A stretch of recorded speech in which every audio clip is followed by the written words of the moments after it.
ఎట్టయినా ఇటు వచ్చే దారి ఒకటి కానీ తీసుకుంటే ఇంకా ఉన్నాయా?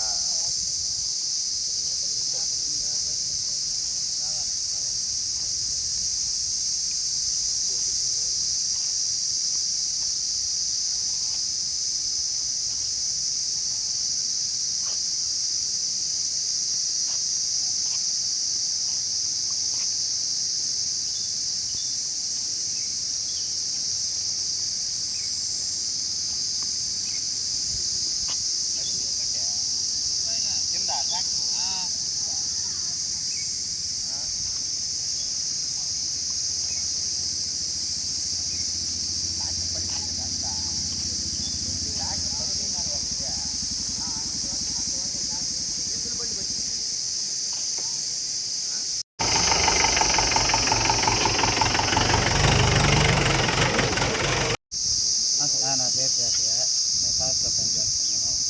ఈ బిజీ గురించి చాలా వ్యక్తి అంటే మనకి బయర్లు గీర్లు మేకలు గీకలు రావాలని ఇబ్బంది. అందుకు ముందు ఒక తేట పడింది సందు 2 నెలలు 3 నెలలకు నట్టు పడుతూ ఉంది. మంచి ఇబ్బంది అవుతుంది. నేను పోయే వాళ్ళకి వచ్చే వాళ్ళకి బైకులు పోవాలన్నా భయమేను, సెంటర్ తిరిగేదానికి పోయేదానికి ఇబ్బంది అవుతుంది. తొందరగా దయచేసి బిజీ గడి మనకు కట్టిస్తే బాగుంటుంది సార్. మాకు అది కావాల్సింది.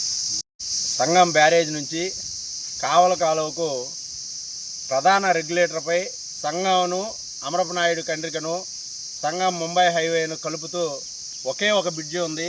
ఈ బ్రిడ్జి గత కొంతకాలంగా పాడైపోయి రాకపోకలకు తీవ్ర అంతరాయం కలగతా నిత్యం రైతులు ఈ బ్రిడ్జి మీద పొలాల్లోకి వెళ్ళేదానికి పోతా వస్తూ ఉంటారు. ఈ మా గ్రామంలో సంగం గ్రామంలో ఉండే పశువులు కానీ మేకలు కానీ గొర్రెలు కానీ అన్ని మూగజీవాలు ఇదే బ్రిడ్జి మీద రాకపోకలు సాగిస్తూ ఉంటాయి. ఈ మధ్యకాలంలో ఒక ఎద్దుల బండి బ్రిడ్జి మీద నుంచి కింద పడిపోయి ప్రమాదం జరిగి ఎద్దు చనిపోయేంత ప్రమాదం జరిగింది. దీనిపై అధికారులు ఎస్టిమేషన్లు వేసి ప్రభుత్వానికి పంపిస్తున్నామని చెప్తున్నారు, కానీ ఆ ఎస్టిమేషన్లో ఇంకా కాలేదు. ఆ ఎస్టిమేషన్లు అయ్యే లోపల ఇక్కడ జరిగే ప్రమాదం పూర్తి స్థాయిలో జరిగేదానికి దాన్ని ఎవరూ ఆపలేము.